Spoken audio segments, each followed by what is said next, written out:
What's up, everybody? Doc Dog 1985. There's levels to this. Yo. There's a few things I wanted to talk about tonight, but I picked this topic. That slogan, there's levels to this. There's nothing that fits better. You can put that into anything, but wow, are there levels to this? I think that for the longest time, there's been gamers on both sides, on the PlayStation side and the Xbox side, just wondering why Sony was fighting so hard to block this deal. Like why why are you fighting so hard to block this deal? It's still gonna be on PlayStation, right?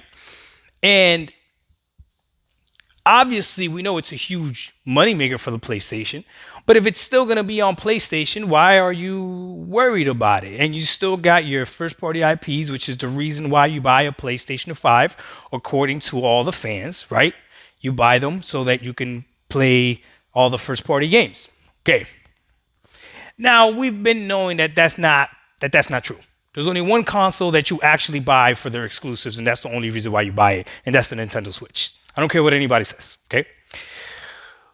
But little did we know that the reason why Sony is fighting this deal so hard is because this is the game that funds their first party IPs. So it gets so deep. It gets so deep and it's so beautiful. I'm so joyful inside. Because you see, at the beginning of this generation, when I started doing this YouTube thing, the ponies were really quick to call people casual gamers, inexperienced gamers. You only play these games or whatever, right? Like they were real quick to put people in a box. And little did they know how arrogant they were. That those same gamers that they talk about, the casual gamers, are the reasons why they even have those IPs, those first party games. I didn't say it. I didn't say, don't get mad at me. Don't get mad at me. Go look it up, okay? So let me get this straight. The reason the PlayStation brand exists and is so popular is resting on the shoulders of casual gamers. Those gamers that buy Call of Duty, Madden, 2K, play Fortnite, Apex Legends, all the free-to-play games. It makes sense. That's why Sony's trying to make 12 live service games. I made a video talking about the Xbox community, letting them know that, hey, Xbox fans, OG Xbox fans, you're not enough. And that's why Microsoft went with the route of, gaming services and the ecosystem, because you weren't enough. Little did we know, you're not enough, Sony fan. You're not enough, trophy hunter. All your platinums that you got, you're not enough. You're not enough. Everything that you have done to represent the PlayStation brand means nothing if Call of Duty goes away. That's incredible. So now it makes sense why they're going to fight this deal. It's not that they're not going to make money, because they would still make money off of Call of Duty. But the difference was the money that was generated with Call of Duty on the PlayStation was shared between PlayStation and Activision.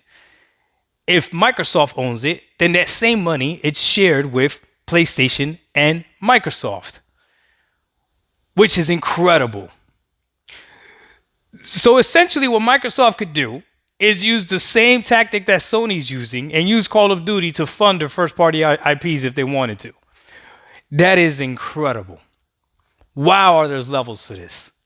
So now it makes even more sense why Sony wants to stop this deal. I ain't even mad at Sony.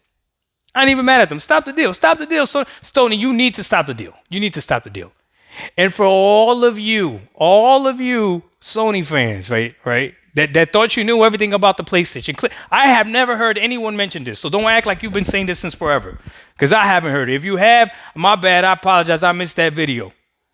But I be watching the Galloping Type to see what they're talking about. But I've never heard this angle before. So did you know that Call of Duty was funding their first party IPs? And if that's the case, don't you ever ask what someone's gamer score is. You need to ask how many hours they played on Call of Duty, Madden, and 2K. Because if they got a lot of hours, you better bow down to them, pony. Because they're the reasons why your IPs exist. Oh my God, this is good. This is some good stuff. This is some good stuff. Don't get mad at me. I know what you're gonna say in the comment section. Don't get mad at me though. Okay? It is what it is. I've been saying this since the beginning. This deal going through hurts Sony more than it benefits Microsoft. It is what it is. If this deal doesn't go through, Microsoft still has to deliver on the value of Game Pass, which is doing up to right now, right? But it still's got to continue that value, right? And let's not get it twisted. Let's not get it twisted. A lot of Xbox fans would tell you Call of Duty coming to Game Pass is a big deal, but not for those of us that already subscribe to Game Pass. Like, yeah, we'll play it, but we're not all pretending like we're all huge Call of Duty fans. No, no, no, no, no, no, no, no, no. But now this makes sense. Microsoft wants to tap into that money that Sony was making. Now this really makes sense as to why they wouldn't take it off the PlayStation. Why would they? This would be great. We all gotta tie this back into now. What does this mean for us, the Xbox gamer? Because at the end of the day, these companies making money means nothing to us, okay?